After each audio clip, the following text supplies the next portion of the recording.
নমস্কার বন্ধুরা, আমি Monami and welcome to my channel Monami's cake house. তো আজ আমি আপনাদের বেকারির মতো বাটার ক্রিমের রেসিপি নিয়ে এসেছি আপনাদের সামনে। এই ক্রিমটা যারা হুইপড ক্রিম পাবে না তারা বাড়িতে বানিয়ে নিয়ে কেক ডেকোরেশন করতে পারবেন।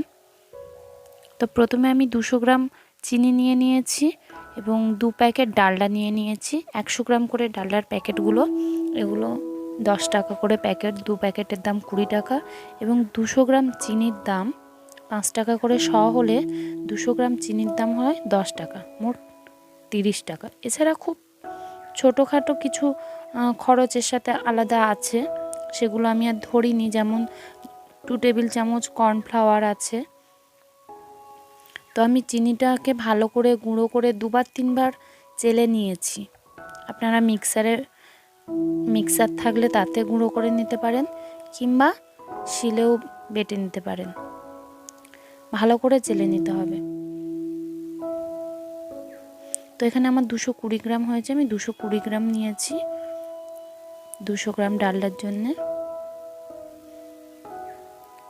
তো ডালডাটা খুবই শক্ত, এমনি এখন ঠান্ডার সিজন বলে শক্ত, গরমের সময় হলে আরও সুবিধা হবে এটা করতে।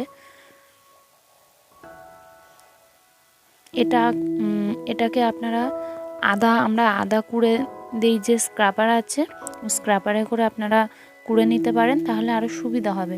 আমি মেশিন দিয়ে বিট করে নিচ্ছি। প্রথমে এর কালারটা এই ইয়েলো কালার থেকে হোয়াইট হওয়া পর্যন্ত একটু বিট করে নিতে হবে। এই জায়গাটা একটু টাফ, একটু ধৈর্য ধরে কষ্ট করে করতে হবে। এই জায়গাটা বারবার ছড়িয়ে যাবে চারিদিকে, আবার স্প্যাচুলা দিয়ে ওটাকে সোজা করে নিতে হবে, এক জায়গায় করে নিতে হবে। তো যাদের ইলেকট্রিক বিটার নেই তারা যে হ্যান্ড হুইস্কারগুলো আছে ওগুলো দিয়েও করতে পারেন, মানে যেগুলো আমরা মেলায় সাধারণত কিনতে পাই ডিম টিম ফেটানোর জন্যে, ওটা দিয়েও হবে। সেক্ষেত্রে পরিমাণটা অল্প নেবেন, বা একটু গরম ওয়েদার থাকলে ডালডাটা আর একটু নরম থাকবে, একটু কষ্ট হবে কিন্তু হবে। আমিও এভাবেই শুরু করেছিলাম প্রথম, যখন আমার হ্যান্ড ব্লেন্ডার ছিল না, আমি এভাবেই করেছিলাম। তো আমাদের গ্রামের দিকে অনেক জায়গাতেই হুইপ ক্রিম অ্যাভেলেবেল থাকে না, তাদের জন্যই আজকে আমার এই ভিডিওটি আনা। এবং হুইপ ক্রিমের দামটাও অনেক বেশি। তবে এই ক্রিমটা খেতে ভালো হলেও অতটাও স্বাস্থ্যকর নয়। আমি ব্যবহার করি না পার্সোনালি, কিন্তু আপনাদের জন্য যারা হুইপড ক্রিম পাচ্ছেন না হাতের কাছে, কিন্তু কেক ডেকোরেশন করার খুবই ইচ্ছা হয়ে থাকে, কাজটা এমনই একটা কাজ যে শিখলে করতে ইচ্ছা হয়, তো সেক্ষেত্রে তাদের জন্য এটা উপকারে আসবে।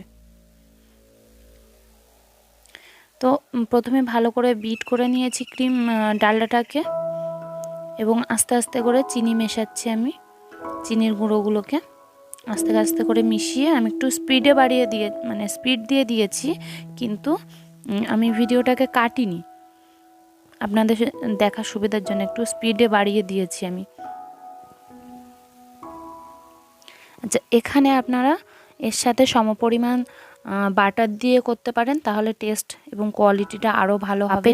তো কাপের হিসাবে আমার এখানে প্রায় 1.5 কাপ চিনির গুঁড়ো লেগেছে, এবং পুরো কাজটা আমার 30 থেকে 45 minute, half butter half Dalda দিয়েও আপনারা কাজটা করতে পারবেন, অসুবিধা নেই। ভিডিওটি ভালো লাগলে একটা লাইক দিয়ে যাবেন, এবং আপনাদের কোথাও বোঝার অসুবিধা থাকলে অবশ্যই আপনারা কমেন্ট সেকশানে জানাবেন। আমি চেষ্টা করেছি যতটা সম্ভব বুঝিয়ে বলার, তারপরেও যদি আমার কোথাও ভুল হয়ে থাকে আপনারা অবশ্যই আপনাদের মতামত জানাবেন, আমি আপনাদের কমেন্টসের উত্তর দেব। এবং যারা বেকিংয়ের কোর্স করতে চাইছেন বা শিখতে চাইছেন এগুলো, তারা আমার চ্যানেলটি সাবস্ক্রাইব করে রাখবেন। আমি আশা করব প্রত্যেক দিন বেকিংয়ের উপরে একটা করে ভিডিও দিয়ে আপনাদের উপকার করতে। যার যেখানে যেটা জানার আছে আপনারা অবশ্যই আমাকে জানাবেন, আমি সেই টপিকের ওপরেও ভিডিও করে দেব এবং সেই প্রশ্নের উত্তরটাও আমি দেব। তো এখানে দিয়ে দিচ্ছি মিল্ক এসেন্স 2 চামচ মতো। আমি দুধের সেন্ট দিয়ে দিচ্ছি, যেহেতু এটা বাটার ক্রিম সেই জন্য আমি দুধের সেন্টটা দিলাম, এটাই খুব ভালো লাগবে। কনডেন্সড মিল্ক দিয়ে দিলাম প্রায় 1.5 চামচ, 1.5 থেকে 2 চামচ মতো। এগুলো অপশনাল, না দিলেও চলবে।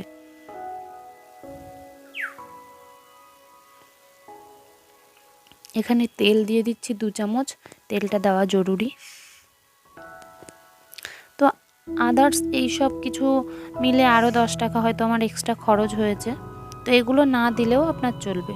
আপনারা ভ্যানিলা এসেন্স দিতে পারেন দুধের এসেন্স না থাকলে। ভালোভাবে বিট করে নিতে হবে। তবে এটা এখন শীতকাল আর এই ক্রিমটা এতটাই শক্ত ক্রিম ছিল, যেটা সত্যি কথা হয়েছে, আমার বিটার মেশিনটা খারাপ হয়ে গেছিলো এই ক্রিমটা করতে গিয়ে আমার।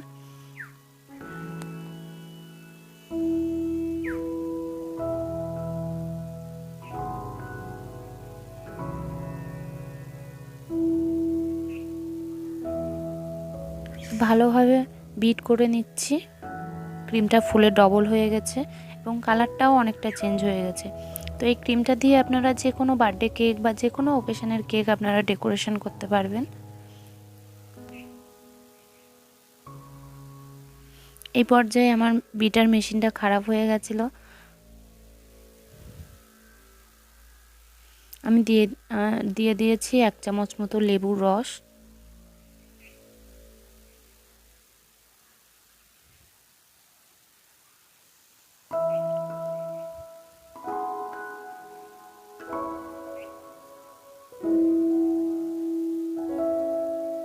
এরপর আমি আমার বড় মিক্সার ছিল, তাতে করে আমি দিয়েছিলাম স্ট্যান্ড মিক্সার, তাতে করে আমি বাকিটা কমপ্লিট করেছিলাম।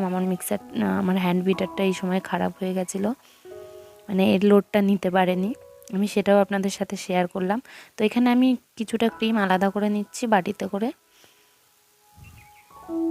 এই ক্রিমটা আমি এমনি সবাইকে করার জন্য সাজেস্ট করব না, শুধুমাত্র যারা হুইপড ক্রিম অ্যাভেলেবেল নয়, যাদের কাছে পাবে না, তারা এটা করতে পারে। বা এর জায়গায় বাটার দিয়ে করলে সেটা হয়তো কস্টলি হবে একটু, কিন্তু তাতে এতটা হার্ড হবে না জিনিসটা। যেমন আমার বিটার মেশিনটা খারাপ হয়ে গেল, এই জিনিসটা হবে না আপনাদের। তো যারা হাত দিয়ে করবেন, হ্যান্ড বিটার দিয়ে, ইলেকট্রিক বিটার যাদের নেই, তো তাদের সময়টা অনেক বেশি লাগবে, কিন্তু কাজটা হবে। আমার নিজেরই প্রায় 40-45 মিনিট সময় লেগেছে। তো সেক্ষেত্রে আপনাদের হয়তো 1 ঘন্টা সময় লাগতে পারে, কিন্তু হয়ে যাবে কাজটা। তো আবারও বলছি, ভিডিওটি ভালো লাগলে একটা লাইক করে যাবেন এবং আমার পাশে থাকবেন চ্যানেলটি সাবস্ক্রাইব করে। আমি স্টার নজেল দিয়ে পাইপিং ব্যাগে আমি ক্রিম ভরে নিচ্ছি। আমি ডিজাইন করে দেখাচ্ছি আপনাদেরকে কতটা পারফেক্ট হয়েছে। দেখুন, খুব সুন্দরভাবে ক্রিমটা ডিজাইন হয়ে গেছে। এখানে আমি কয়েক রকম নজেলের টিপসও দেখিয়ে দিচ্ছি সেই সাথে ডিজাইন করে। প্রথম যেটা করলাম, এটা আপনারা বর্ডারে করতে পারেন কেকের। এটা স্টার নজেল, বর্ডারে দিতে পারেন। তারপরে যেটা দিলাম, এটা কেকের ওপরেও দিতে পারেন, বর্ডারেও দিতে পারেন।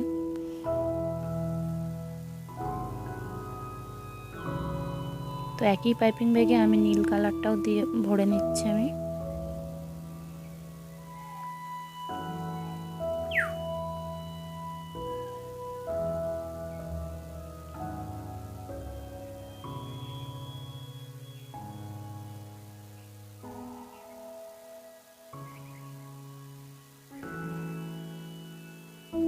তো ভিডিওটি দেখতে দেখতে যারা একদম শেষের পর্যায়ে চলে এসেছেন, তাদেরকে অনেক ধন্যবাদ ভিডিওটি দেখার জন্য। এবং এভাবে আমার পাশে থাকবেন। আশা করি আমার ভিডিওগুলো ভালো লাগলে শেয়ার করবেন ফ্রেন্ডস অ্যান্ড ফ্যামিলির সাথে। তো আমি এখানে 3-4 রকমের ডিজাইন করে দেখালাম আপনাদের। আপনারা এই ক্রিমের সাহায্যে আপনারা বাড়িতে প্র্যাকটিস করতে পারবেন নজেলগুলো ব্যবহার করে। এবং যাদের বাড়িতে নজেল নেই, তাদের জন্যও আমি একটা ভিডিও শেয়ার করব আশা করছি।